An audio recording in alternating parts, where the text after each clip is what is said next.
Hey guys, welcome back to the channel. Welcome to 7.1.4 Polka dot power and bleed immunity.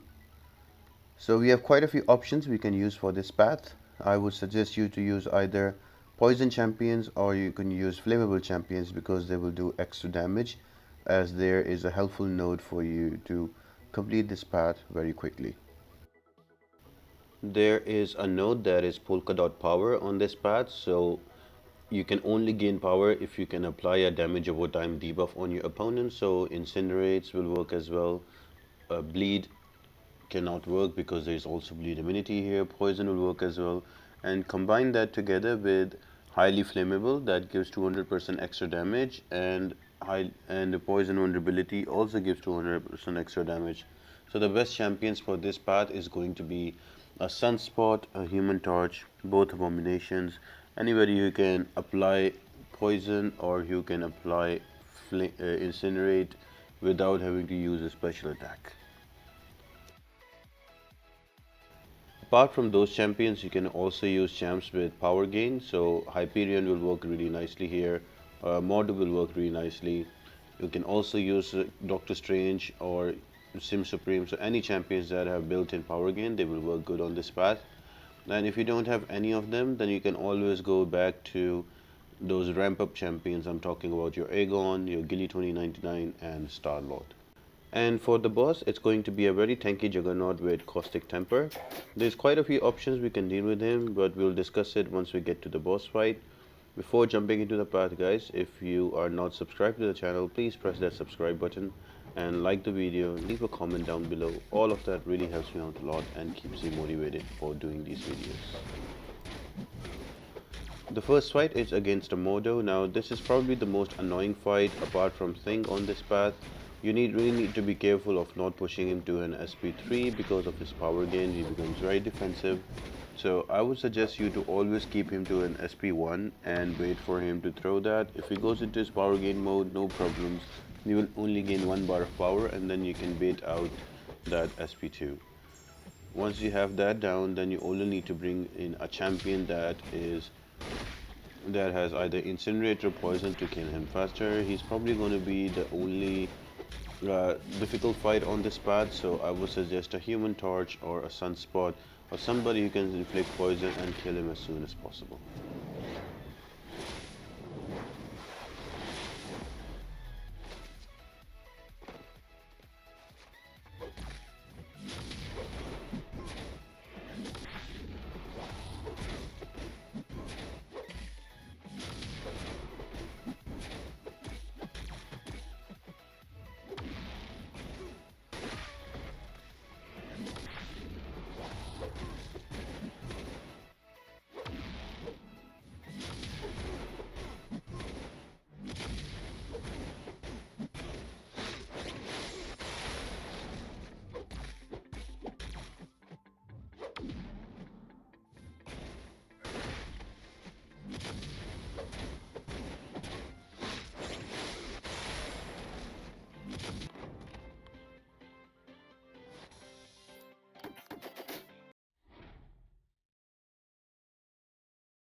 Next up is going to be a Moon Knight. Just make sure that he's not in his crazy phase when you attempt this path, because during his one of his moon phases he goes super crazy. He evades you, and with every hit he can stun you.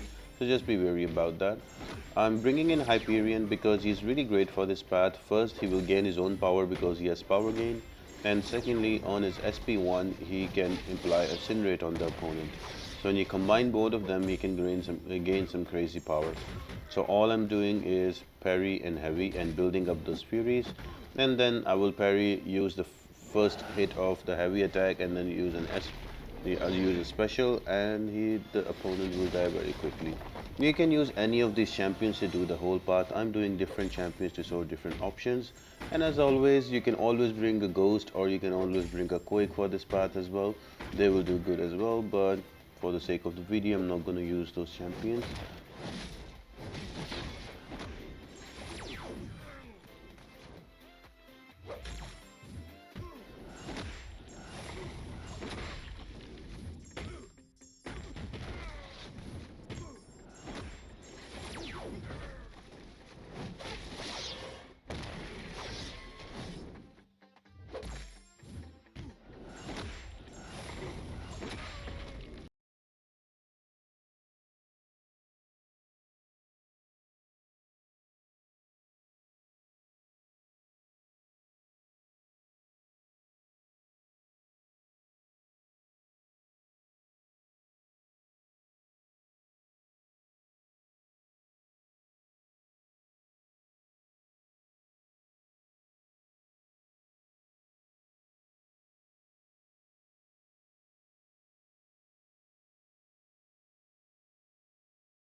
Next fight is going to be a Deadpool. Now, this is an example if you're going to bring in ramp up champions. You will notice that I will not gain any power during all of this fight because I do not have any damage over time to trigger Polka Dot. But we will not need it because champions like Star-Lord, champions like Gilly 2099, and also Aegon, they don't need all of this power to kill the opponent. You will see with above once I go above 60 to 70 hits, I will really start giving him good damage and he will die. One quick note with Gilly 2099, she applies degen and that counts towards polka dots. If you're wondering that if you can run the whole path with Gilly 2099, yes you can. Her degen will give her power with polka dot and you can save for an SP3 and use her to kill the whole path as well.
And then you have my favorite guardian, Rocket Raccoon. So be nice to him, don't hit him much, but again you can bring in Human Torch or any poison immune, trying to finish this fight as soon as possible. You could also use a Hyperion with the class advantage, would be really amazing. So yeah, pretty straightforward fight. His specials are very easily evadable. Keep him to an SP1, sometimes SP2. If you get clipped, it does a lot of damage. But once you have that down, it's a pretty simple, straightforward fight, just a regulation one. And I'll see you on the final fight before the boss with Angela.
Now the final fight before the boss is going to be an Angela. Now Angela is also pretty straightforward. You can just give her an SP1 and bait it out. SP2 has a projectile, so you need to be careful for that. But all in all, it's a very easy champion to beat. Anybody would work. Just use an incinerate or poison champion so you can kill her faster with all of that HP pool, and then you can move on to the boss.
And then finally, we have the boss fight against a very tanky Juggernaut who is going to be having Caustic Temper. So he's already annoying, but with Caustic Temper, he's going to make things more difficult. You need to have a Fury buff on you to do your 100% damage. If you do not have a Fury buff, your damage will be reduced by 90%. To help with that, there is a helpful node that's called a Rising Sun. So if you use any of your special attacks, you get a Fury, maximum to a 10. So if you go more than 10 Furies, you start to degen. And you can dispel those Furies by using a heavy attack. So light and mediums will give you Furies and heavy will dispel them. So you have to play around and seesaw while looking after Unstoppable, while looking after degen. So there's a lot of things to think about in this fight. So what I would suggest is to simplify it, bring in a champion that is poison immune and who also has built-in Furies. So you don't have to worry about the Rising Sun. So in my case, it's going to be Hyperion. So I don't have to worry about the poison from Caustic Temper, and I can just spam my heavies and I can ignore the Rising Sun because my heavies will dispel all the Furies that there are, and I will still get Furies from using my heavy attack. You can do the same by using Medusa as well. She works in the same way. You can also use Captain Marvel movie version, and you can also use Captain America with a skill champion, but it's upon you if you're going to bring them or not. She-Hulk is very amazing for this path because you have to built-in use her heavy attack to apply the slow on Juggernaut to remove the Unstoppable as well. So there's quite a few options for this path. In this fight, it's a long fight, but you just need to be patient, and it might take you 3 to 4 minutes to kill him off, but it is soloable. I think I used Hyperion as well in my last video, but once I do the series on all the bosses on X7.1, I'll be using different champions and showing different options. Another helpful node here is Juke. So you need to alternate your 5 attack combos so to get passive Furies to a maximum of 10. So if you use a medium, light, you get 1 Fury, passive Fury that increases your damage, and then the next 5-hit combo you do, you need to alternate it with ending with the medium. So a medium, light, medium would give you a second Fury. So you can keep alternating those and you can get those Furies, and that will also help you because it will increase your damage. Furthermore, if you have a 6-star champion that is poison immune and with Furies, bring him in because there's an extra damage for 6-star champions on this whole 7.1 called 6-star power. So with all of that extra damage, you can make short work of this Juggernaut. And apart from that, he is just acting like a normal Juggernaut would, just with an extra Caustic Temper on it. So once you have that in mind and you can control that, it's a pretty simple and straightforward fight, a long one, but a very rewarding one. I hope you guys enjoyed the video and you find the tips and tricks helpful. If you did, guys, make sure to subscribe to the channel, like the video, leave a comment down below, let me know what you did, how you did this path. I would love to hear from you guys. And next one will be pressure gauge path with the Mystic Champion, so I'll see you on that, and I hope you all have an amazing day, and I'll see you next time.